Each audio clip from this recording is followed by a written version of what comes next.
Alright, g'day. Try to imagine a world without a Marshall Plexi.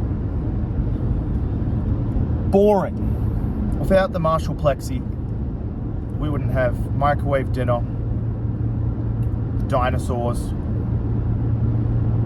or that funny bloke in the 90s, Bill Hicks. Anyway, I am going to gig my Marshall Plexi today. It's a real one. It's from 1968. It is a 50-watt tremolo head with the Dwayne Allman mod, which is where you take the tremolo out and add that as a gain stage to the front of the amp. So it gives it a bit more, becomes a more immediate, faster feeling amp. It's what Eric Clapton told him to do. So from what I allegedly know, I'm probably wrong, but you know, cool story if so, right? I guess the question is, I've never gigged a 50-watt Plexi. I've got a 210 made by Sam Hill, which is kind of a crazy cab. I'm playing with my best friend Carly Lou at the 5 spot. I'm probably not going to be able to crank it, but I'm okay with that. I'm going to treat it just like a normal amp, but I want to see how gigging a Plexi, a standard Plexi is in today's world. You know, I post a lot about going digital, but I do love these old amps. They are my favorite things in the world. But it's very rare I get to bring them out on the road. This is, outside. I mean, you know, like quite physically, literally on the road because I don't leave the house. Today I get to do that. I'm very, very, very excited. I've got my 66 335. I've got my old Plexi. Got my favorite cab. Got my pedal board, and I'm going to go to town. It's going to be a lot of fun. Now, look, I had to learn a lot of these tunes very quickly. In fact, this video is going to be shorter than usual because I am learning the tunes on the way. But I want to talk more about the philosophical side of what it meant to gig a Marshall Plexi and perhaps talk about tube amps. I don't know if there'll be a ton of gig footage from tonight. Hopefully there'll be some. I'll film myself playing anyway. Yeah. Alright. I'm going to go to the dang old thing. I'm super excited. This thing got done up by Justin Butler and it sounds amazing. Hey, and I want to say one thing. One really cool thing that is really special to me. That guy is lane splitting at like, oh my goodness. Yeah, driving in Nashville. That's going to be another video. That's not my cool thing. My cool thing is I own this amp, but I don't like fully own it. I'm paying it off, and I'm very fortunate that I had my friend Brendan Orchard buy this through me hooking him up with my friend who was selling it. And you know, Brendan brought it to my house, we saw its paces, and he was like, oh, I'm going out on the road. He plays with Bailey Zimmerman. He's like, I'm going out on the road, man, you can have it for like a few days. I was like, oh dude, thanks, I'm in love with this thing. This is my favorite amp I've ever played. And then he kind of just left it at my house.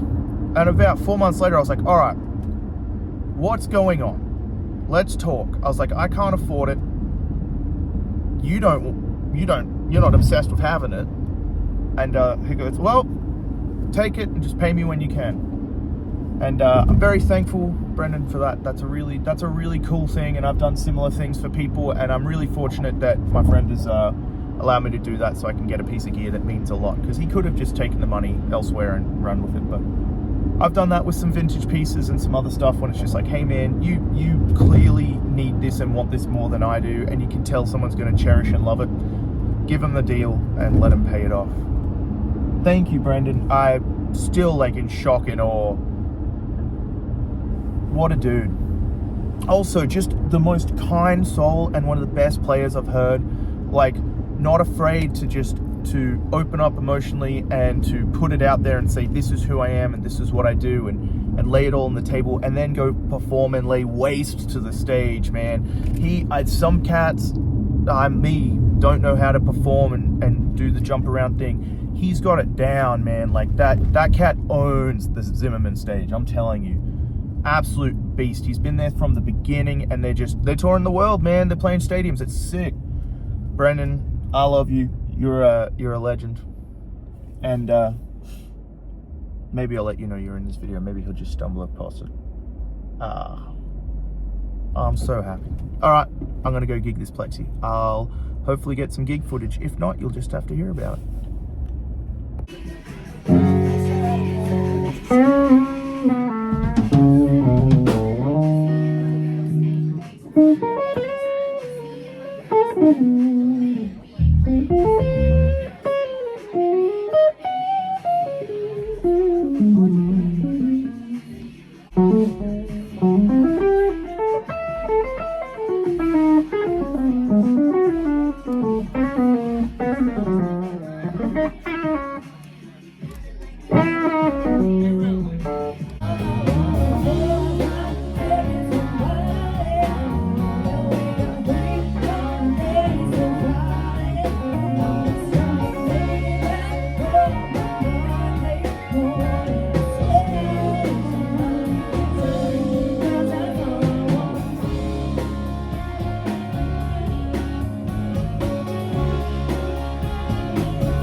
All right, good day. So, finished the gig, had fun. I performed anxiously. I'm not sure why. I just knew space maybe, or underprepared. I don't know. But I feel I didn't prepare as good as I necessarily could have. But I'm okay with that because I want to take that experience and try to learn from it. My cab's falling in the back. Gigging at Plexi is a lot of fun. It's loud. I probably had it on. I had it on the quieter channel on like 2. That was fun, but it sounded great, especially with the 335. Make sure I got both guitars sometimes. I don't forget, but I like to make sure, you know. Man, yeah.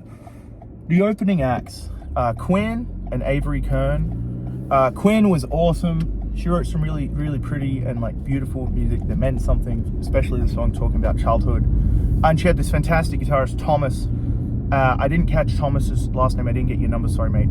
We've seen each other at a million things, but never like actually said hey. Just before I introduced myself to him, though, there was this great moment over the sound system. You know, it's on shuffle for songs or whatever. But the sound engineer had picked a playlist he made, and it had the Durruti Column Sketch for Summer on it, which is it's like my favorite kind of little tune, you know, composition, ditty or whatever ever. It's very nostalgic and important to me because that opened up so many avenues as a musician and player into my listening ear as a young man. I was probably 3 or 4 when I heard it for the first time. Factory Records 31. The original 12 of it was like a sandpaper cover. Super cool. My dad has it. Avery Kern. Oh man, she had this crazy good band. I didn't catch her last names. Jack on drums, Steven on bass, but Henry Cruz on guitar. I'm sorry if I'm pronouncing your last name wrong, mate. Dude, monster picker, really melodic, great lines. My band was like, dude, we know this guy's he's savage, and yeah, really very nice, like a unique voice on the guitar and unreal slide pattern, super in tune. Plays lefty, which is super cool. Yeah, that dude, oh man, I did feel a bit nervous to play out from him. He was unreal, really, really solid player. That band sounded super cool. Nice to hear something like a little different than I usually do. Just fantastic. Something really cool happened before we played. During the in-between bands, I was like, oh, I'm gonna go grab a slice with Dunham, our sax player, and we went, and big group of boys kind of hanging outside, pizza store, whatever. We're inside getting a pizza, like a slice, and this guy comes up and he's like, what's up, man? Do you do YouTube? Is your name Rue? And I was kind of like, oh, like, yeah. Yeah, I felt really awkward at first. I was like, kind of like, that's me, man. What's up? And he's like, oh, dude, I just saw your video yesterday and stuff. And I was like, oh, damn, like, cool. And we ended up having a great chat. He was an audio engineer, and now he designs software, and he's trying to design software in order to aid people who aren't like straight up audio engineers, like a compressor that teaches you how compressors work as like a VST. And he's working, but what's really cool is he's working on this tube amp plugin that he wants to make it like as close as you can get. And he was talking about it, and I'm super excited, going to get together and check it out. Yeah, it's cool meeting people who are seeing a problem and want to solve a solution to it. Like he was like, well, I don't always want to set up my amp to record, but if I could make my own plug-in VST that sounded and felt as good as possible, then I can work with that. So I thought that was great. But man, yeah, fun show. Every band was awesome. Our band was, they were all on. I don't know. But Carly sang her heart out, and yeah, like, she's amazing at what she does. You know what I mean? She's just incredible. I play with that band regularly, and I'm so thankful. And yeah, okay, I was going to talk about this, so I should. Gigging a tube amp versus digital. Heavy. I mean, it goes deeper than the physical in many ways, right? I am very fortunate that I get to do both, but I usually gig car's going for it. I usually gig direct because that's what my gig calls for. Sometimes if you do that long enough, when you go back to a tube amp, you forget the feel. You forget like, oh, this thing's loud, this thing's jumps. I had that Marshall on maybe 2, and I had the cab turned around, and it was loud. It was pretty awesome. But I forgot like the attack of that amp and the response and the feel for a second. And I putting it through that cab, it hit very different. Like I had to max everything except the bass on the EQ to get it bright enough, but it worked really good. There's a transient and effect that happens that's a connection between yourself to the amp that I don't think digital is there yet. Although digital can get in a mix, like I think there's a psychological and kind of like heart thing that occurs with analog where the spirit can really take it on and understand what it is and what it does. And I think that's a really big topic to talk about. And people joke about it, people go on about it, but this is just my personal opinion. Like I love gigging tube amps. I would gig tube amps all the time if it was feasible. You know, it's very expensive, and I got bills to pay.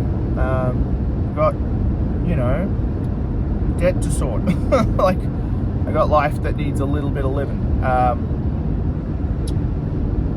But there is a calmness and niceness in being able to gig digital and have consistency every night, and it can feel good once you get there. Like you know, a big thing is I want to pause and like actually make sure I say this right. I really believe in the space that Kenny Werner talks about in Effortless Mastery. I was fortunate enough to sit in a room with Kenny. You know what my favorite Kenny story is? I'll tell you quick. I'm late for class, but I want coffee. Kenny's notoriously 15 minutes late to every class. If a teacher's late by, it was like 15 minutes past the hour, like you're allowed to go. Like you don't get a score off if, you know, you don't get an absence or whatever. But I'm like, leaving my house. I live 5 minutes from college, the dorm. No, I'm not in the dorm, sorry. From the building, the main campus. I'm like, it's 10 a.m. I'll leave now. I'll get coffee, and then I'll go to Kenny's class. And it'll be like 10:15 by then. I get to the coffee shop, and who's in line in front of me? I'm like, Kenny, we got class 5 minutes ago. He goes, hey, don't worry. And so we were at Tarte in Boston, and we got a coffee and a treat each. And we walked to the class together, and I thought that was so cool, man. That day he helped me get into the space, and like it changed a lot. I think if you can reach the space, and I think the space to me is the point where there's no ties that are binding you down, that are holding you down and making you think. You don't have to think about, well, okay, the 4 chords next, or you don't have to think, am I loud, am I soft enough? You're able to let go. And it's like a trust fall between you and your soul and the music, you know? You're able to let go and go, okay, I want the music to take me, and I want it to take me somewhere else. And man, the way I can describe that feeling, I've only been there a few times, man, where it was truly like watching myself. Like I'm here standing on stage, right? And I'm like looking down at myself from like an angle, like a isometric view. You know, I don't even know how to describe that. It's playing with so much intention that every note is where it's meant to be, and every note means something. You know, like John Coltrane's like that, man. Bill Evans was like that. Miles was like that, man. There's some guitar players who have that. Like you listen to Julian Lage, every note is where it's meant to be, you know? It's a beautiful thing. And you can tell from the second he presses his fingers down to play a note that he's there. Unbelievable. Kids now call it flow state, I guess. Man, the philosophical of the tube versus modeler.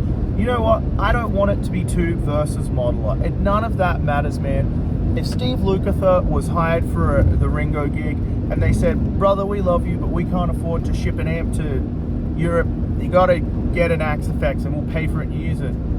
I mean, he could arc up because he's Steve Lukather, but I have a feeling he'd just do his job. And that's what I encourage within myself is trying to be able to do the job. You know, tonight I think people were complimentary, and I'm very thankful for that. But I feel like I could have, you know, done better, and I feel like I was a bit nervous. But these things happen, and this is a growing experience. You know, I get nervous playing around other players. That's something within myself to work on, you know. And I think I just need to go and pick with other people more. So I'm very thankful for Carly for having me and this group, working with them, and yeah, you know,